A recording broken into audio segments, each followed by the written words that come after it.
Thank you guys for tuning in today and welcome back to another episode of The Source. I'm your host, San Raza, and today I'll be talking to Jeffrey Sachs about the war in Ukraine as well as the Cold War with China. Jeffrey serves as the director for the Center of Sustainable Development at Columbia University, where he holds the position of university professor, the institution's highest academic rank. He's also a world-renowned economist, best-selling author, innovative educator, and a global leader in sustainable development. Jeffrey is recognized worldwide in advising governments on economic reforms, and as well as his work with international agencies on debt, poverty reduction, as well as disease control. Jeffrey and I already had a fundamental discussion about the war in Ukraine, so in case you missed it, be sure to check the link in the description, as in this segment we will be focusing on latest developments. Jeffrey, welcome back to our show. Good to be back with you. Thank you so much. Let's start with the Nord Stream pipeline, which was bombed last year by an unknown state actor. World-renowned investigative journalist Seymour Hersh published an article last month detailing how the US bombed the Nord Stream pipeline. In German mainstream media, he was largely dismissed as conspiracy theorist or someone who can't be taken seriously since the past decade, or for using anonymous sources, while in the US he was barely mentioned. Right after that, we interviewed him exclusively on our channel. What I've done is simply explain the obvious. It just was a story that was begging to be told. In late September of 2022, 8 bombs were supposed to go off. 6 went off under the water in near Bornholm Island in the Baltic Sea, in an area where rather shallow area. And they destroyed three of the 4 major pipelines, the Nord Stream 1 and 2. And so the meeting was convened to study the problem. What are we going to do? Russia's going to go to war. How can we? This is 3 months before the war. And it was the CIA and the National Security Agency, the State Department and the Treasury Department. The Joint Chiefs of Staff had a representation. And this is a secret group. They were meeting in the most secret, they were meeting in a very secret offices. And this is, I'm writing this obviously from inside, is do you want us to give you recommendations about what to do about stopping Russia that are reversible? More sanctions, economic pressure, we'd already been doing that, or irreversible being kinetic, bomb, bang, bang. Well, it was clear very early. And for those who missed it, be sure to check the link in the description. What do you make out of Seymour Hersh? Is he credible, and can his account be trusted? Of course he's credible. The account is correct. It has not been actually shown to be wrong in any meaningful way. The United States did this.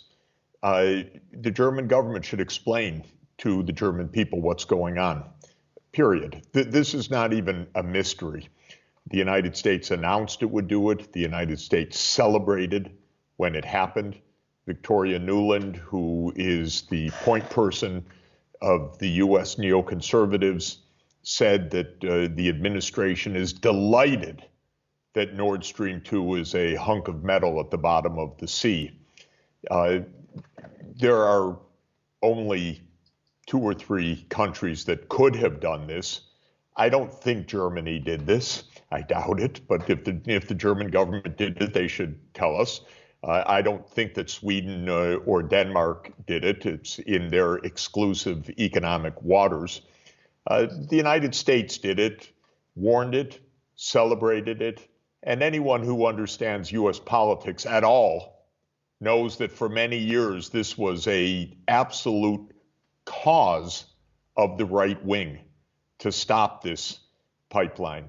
Now, the failure of the German government and the media to discuss this goes to absolutely foundational issues of democracy, because right now the public is not informed about almost anything that is of fundamental significance for our survival. The real issues of the war in Ukraine, the real state of the war, the U.S. blowing up the pipeline. The mainstream media think that it's perfectly appropriate not even to cover these stories. And by the way, is this conspiracy theory? Yes, it's a conspiracy. A conspiracy means that several groups work together to carry out an illegal action. This is a conspiracy. of U.S. policy leaders, probably together with the German government, which probably knew about this in advance or parts of it. I'd be very surprised if the German government doesn't know about it in detail now. So yes, this is a conspiracy, and calling it a conspiracy theory only makes clear no individual could have blown up the Nord Stream pipeline. This was a group.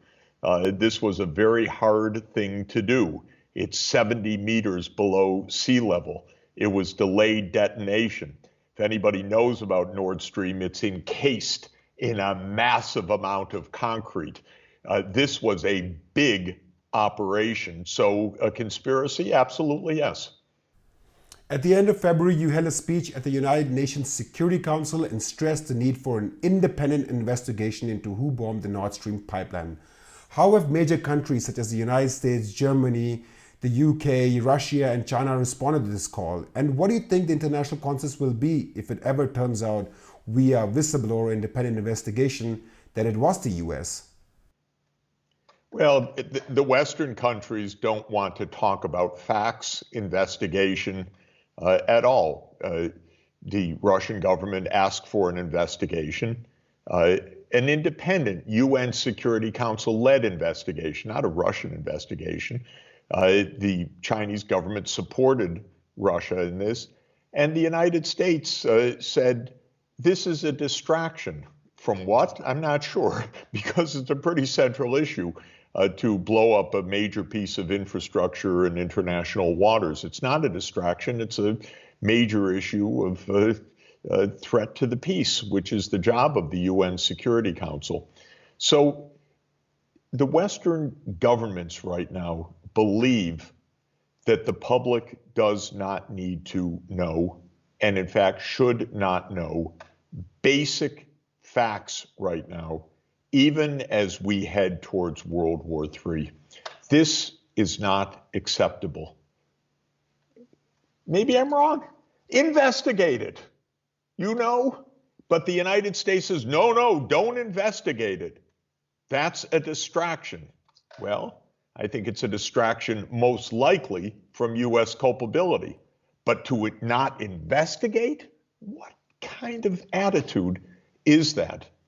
And it is, again, I have to emphasize, fundamentally a threat to our democratic institutions. The German government doesn't speak to the German people about this.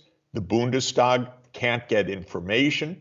The Swedish government went down to the crime scene and then announced that they would keep their investigation secret from Germany and Denmark. Duh, that's a little strange. Or from the UN Security Council. If people think that secrecy is safety right now, they really misunderstand what's happening. We are at the greatest risk of nuclear war in modern history. We are 90 seconds to midnight, according to the Bulletin of Atomic Scientists. We've not had a crisis like this since the Cuban Missile Crisis.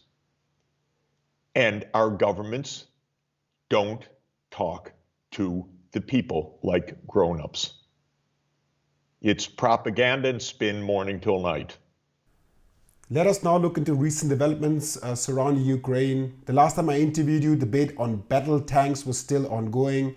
Now it has become a reality, and training of Ukrainian soldiers on how to operate these battle tanks is taking place on German soil as we speak. It is expected that these tanks will go into operation sometime this month. The debate is now moving slowly to fighter jets, and the UK and Netherlands have, for example, voiced their support for sending them. In UK's case, they're already training Ukrainian pilots. During German Chancellor Olaf Scholz's visit last week to the White House, the US also announced another round of military assistance to Ukraine worth up to $400 million. So far, the US has sent $30 billion worth of military aid to Ukraine. Do you think more weapons, especially fighter jets, and military aid could change the tide of war in favor for Ukraine?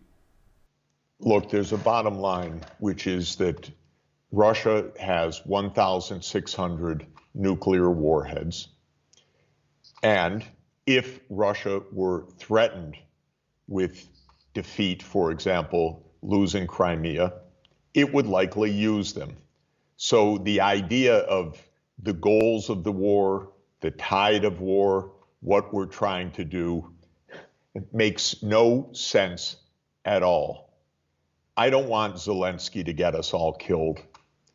When Zelensky says they retake every bit of Ukraine as he defines it, including Crimea, no thank you. None of this makes sense. None of this is an honest assessment about the sources of this war, the provocations on both sides, the way to stop this war. None of it. All of this bluster, not just bluster, that's the wrong word, all of this military escalation cannot lead to success, period. It can't. Because even if it led to success on the battlefield, it will lead to global destruction. And there's a very good chance it won't lead to success on the battlefield, though I'm not the right person to interview on that. I listen to bloggers and daily commentators on all sides.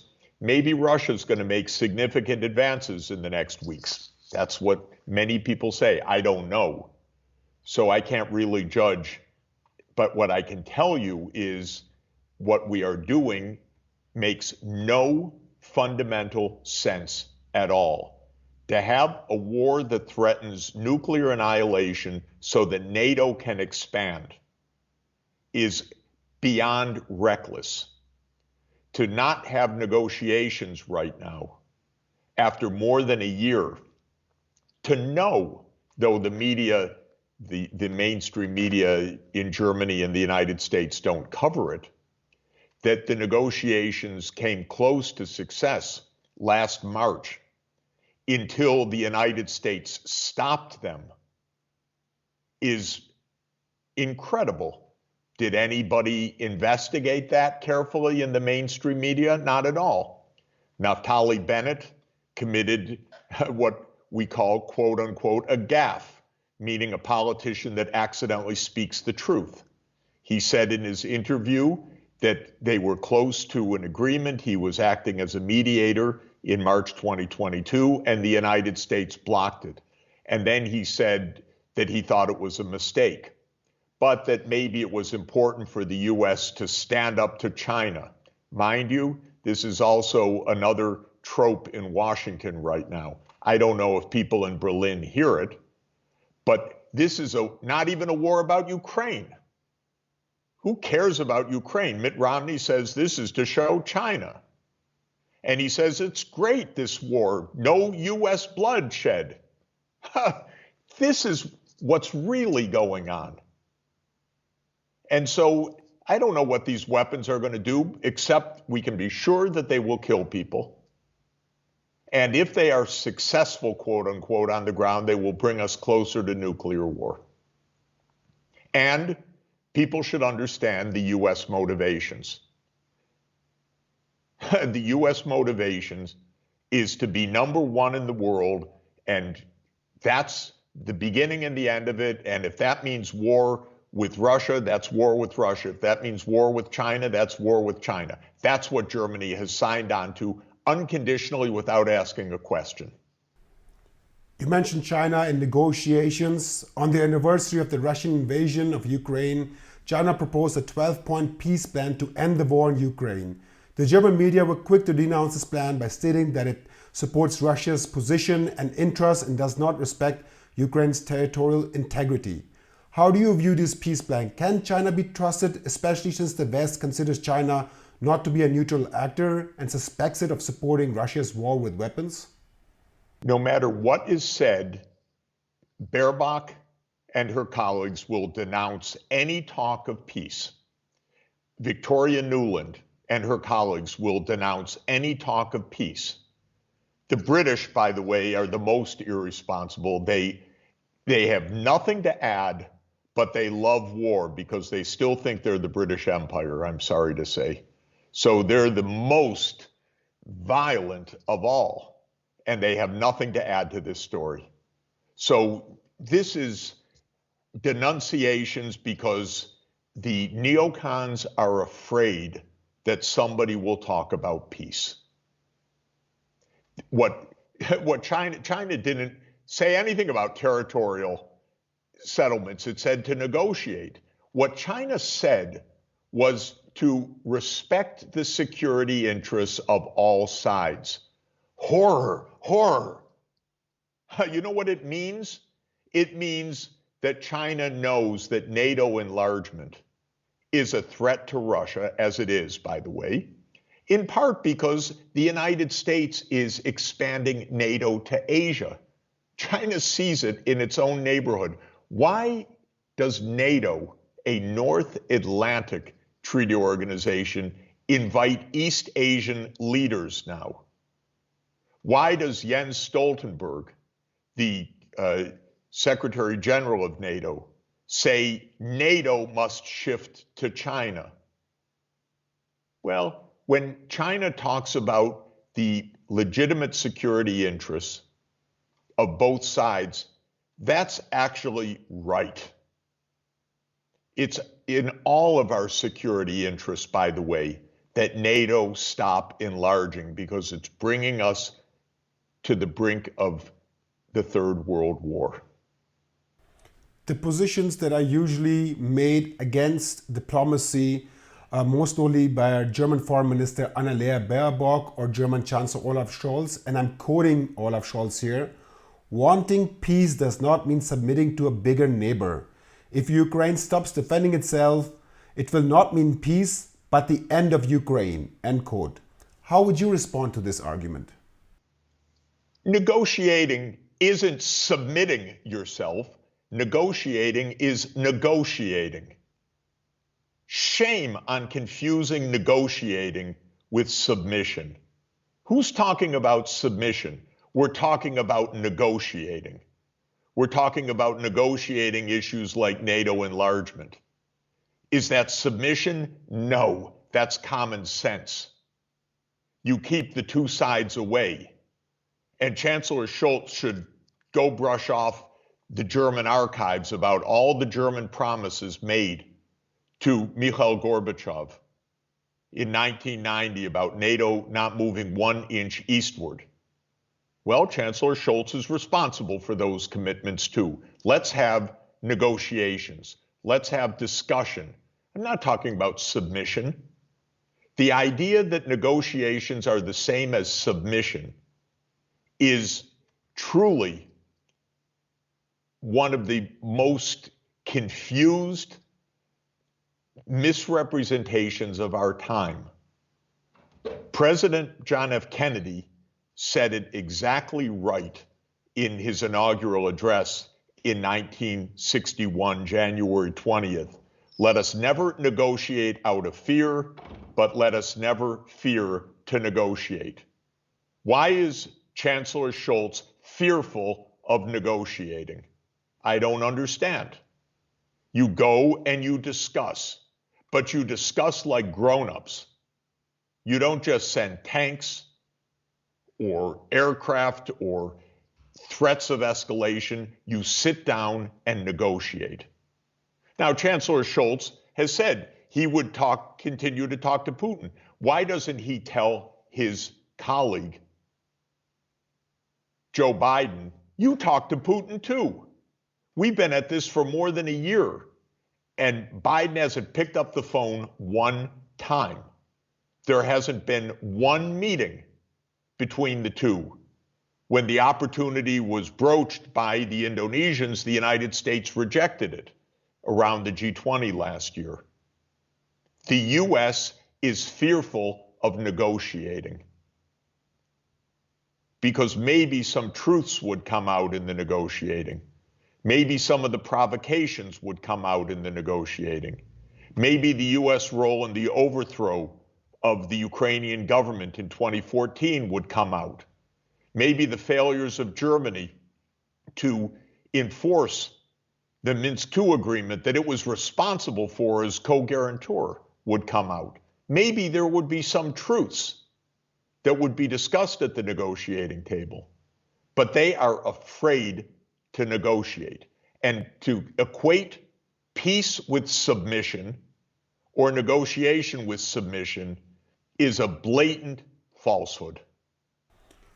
Another point that is voiced very strongly in the media here by leading figures in the European Union, such as Ursula von der Leyen, regularly cite Russia violating international order, law, and that diplomacy that takes into consider territorial concessions will only incentivize as well as send false signals to authoritative states that they can invade any country whenever they want without any repercussions.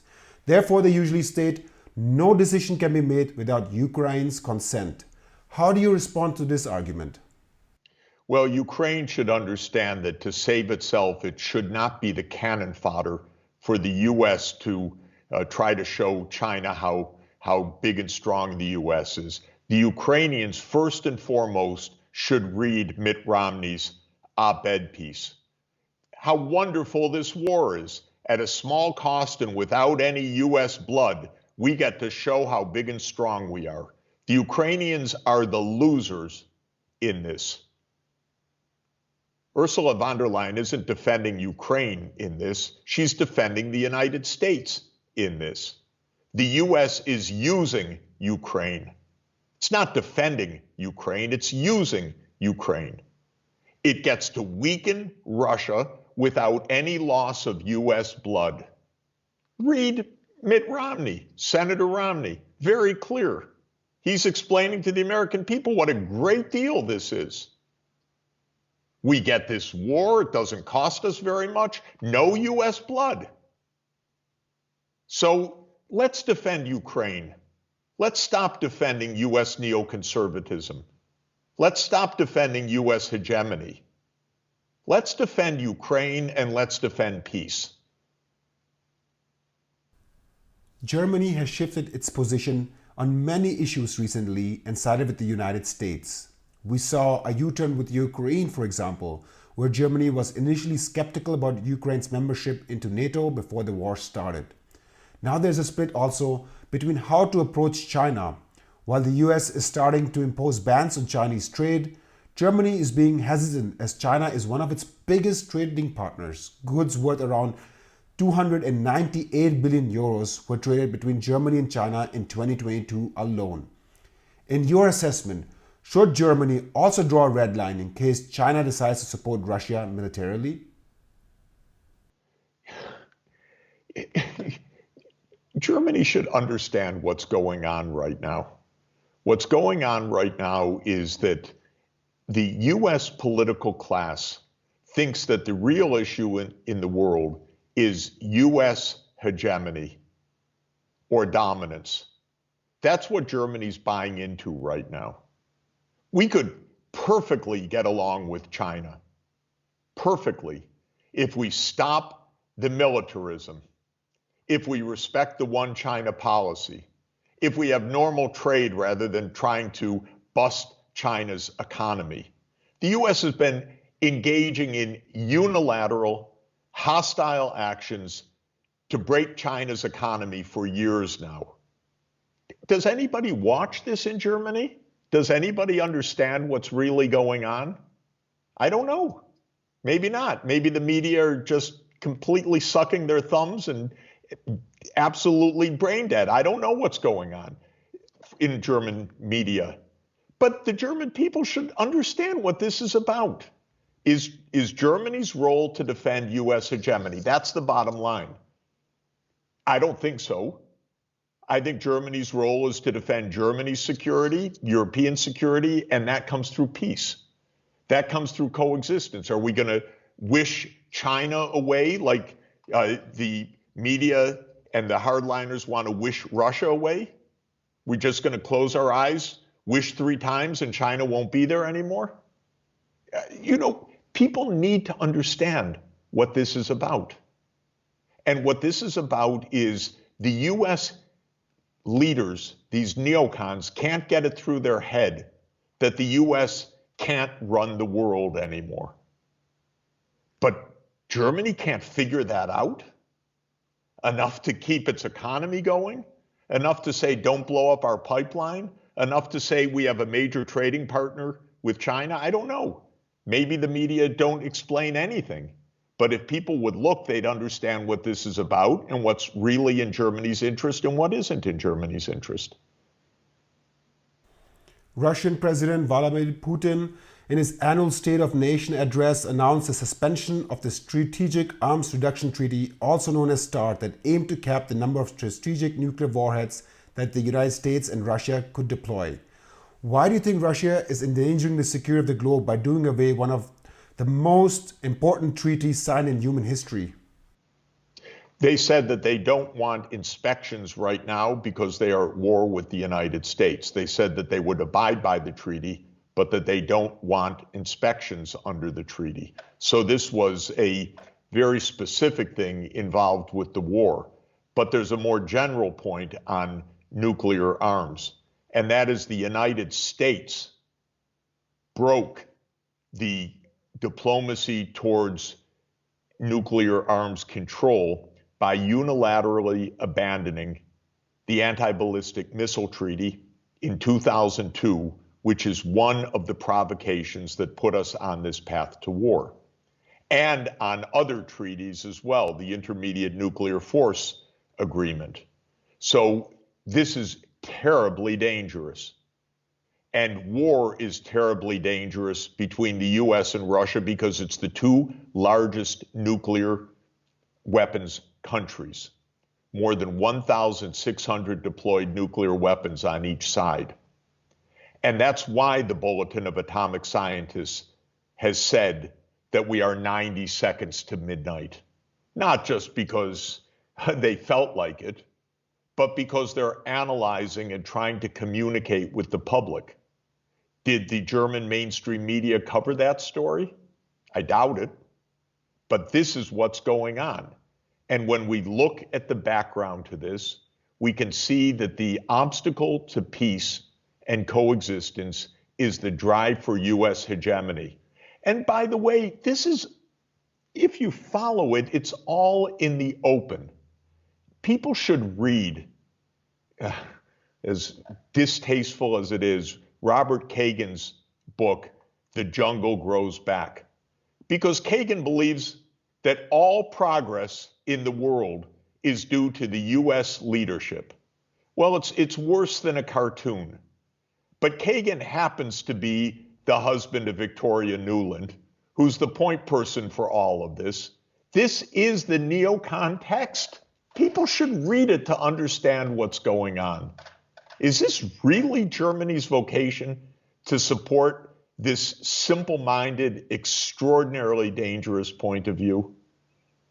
Let us now switch to latest developments surrounding China.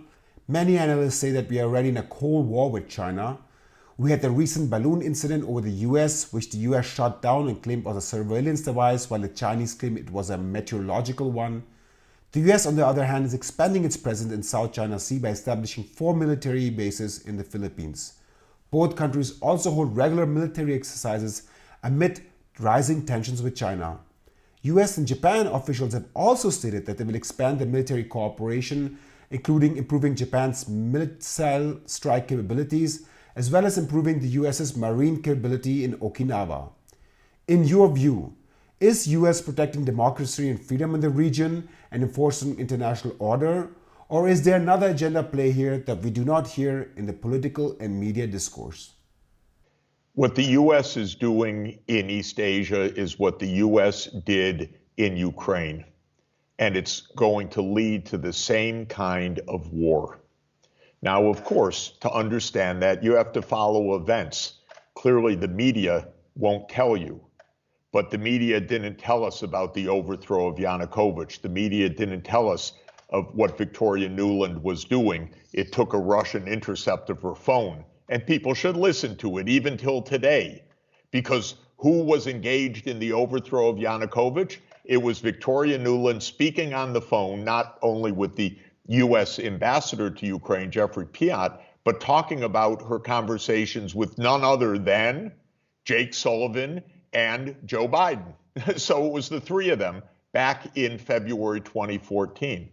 Well, we took a decision in the United States. I don't say we, the American people, because the American people aren't allowed to know anything or asked anything about any of this. But the neocon leadership took a position in 2014 that China's continued economic rise was against US interests. You can even read these texts if you pay attention. For example, there were specific texts by Robert Blackwell, a former colleague of mine at Harvard, who wrote that it's no longer in America's interest, China's rise, writing back in 2015. I was shocked when I read it. It was a deliberate statement, okay? We now need to oppose China's growing prosperity. Well, how are you going to get peace out of that? So the United States started to introduce unilateral trade measures in violation of every agreement that we have, including the World Trade Organization, which the US has thrown away as if it's a piece of trash. And then under Biden, everything has become worse because the US now tries to break any Chinese enterprise that is in technology. The US has stopped the export or tries to stop the export of any high-tech goods because it may have a military use. It may. And now the US it's going to really protect American security. Apparently, we're going to close down TikTok, a dire threat to the American people. And so this is what's going on. It's mind-boggling. It is step by step the path to a war. And by the way, the American neocons are quite open about it. We need to expand. We need to be ready for war. We need to have the war in Ukraine to show China that we're tough. If we aren't tough in Ukraine, they'll think we're weak. In other words, we're sending hundreds of thousands of Ukrainians to death, destroying Ukraine's cities, instead of sitting at the negotiating table to work out some non-NATO enlargement and Russian withdrawal so that we can show how tough we are to China. My God, by the way, I've been through this for more than 50 years because when I was young, everything they're saying now about Ukraine and China, they said about Vietnam. It's the same story. We have to be tough. We can't pull out of Vietnam. We have to, in the end, kill more than 1 million people. Why? Because of the domino effect. What would happen to America's prestige? Nonsense then, nonsense today, unbelievably destructive. And really, I hope the German people can figure this out. To my last questions, perhaps it is possible to end this interview in a positive note that gives people a vision for the future. For those that believe in a multipolar world, that believe in multilateralism, and in a world where all countries treat each other with respect, what advice would you give to people that are watching this video and would like to realize this vision? First, we have a United Nations Charter.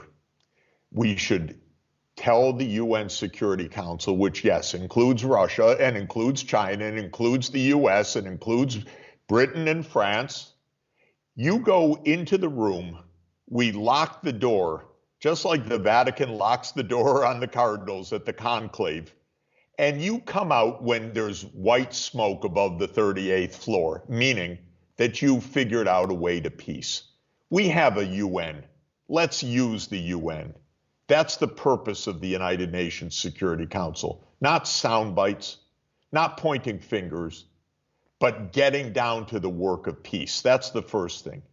Second, we have a Universal Declaration of Human Rights. It celebrates its 75th birthday today. Let's honor that. Let's understand, by the way, those rights include economic rights, that people have the right to health, that they have the right to education, that they have the right to social protection, that they have the right to food, that they have the right to a safe environment. Let's live like human beings and like grown-ups. And let's understand, by the way, we don't need a hegemon. We don't need the United States, which is 4% of the world population, thinking and acting like it leads the world. No, thank you. We need cooperation. We need the European Union standing up for decency and for Europe, not for US hegemony. We need the United States to cooperate, not to pretend or imagine that it leads, that the world depends on the US leadership. It doesn't. It depends on US cooperation. We need to sit together with Russia and China and the African Union and the Latin American countries and talk about the real things of need to the people of this world. Meeting basic economic needs, having enough to have a healthy diet, having the kids in school, having people with access to health care. Well, I'm an economist that has studied this for 40 years. We could easily do all of this. We're rich enough. If we would stop piling the trillions into destruction, we could easily meet everybody's human needs and economic and human dignity. Jeffrey Sachs, world-renowned economist and best-selling author, thank you so much for your time today. Great to be with you. Thank you. And thank you guys for tuning in today. Don't forget to join our alternative channels on Rumble and Telegram. YouTube is not suggesting our videos like it used to new viewers a few years ago. So if you want our information to reach you, be sure to join on our channels on Rumble and Telegram. And be sure to donate.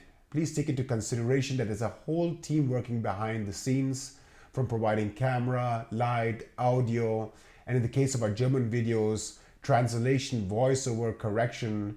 So if you want us to give you news and analysis that is free, independent, and non-profit, be sure to donate a few euros or dollars via PayPal, Patreon, or bank account.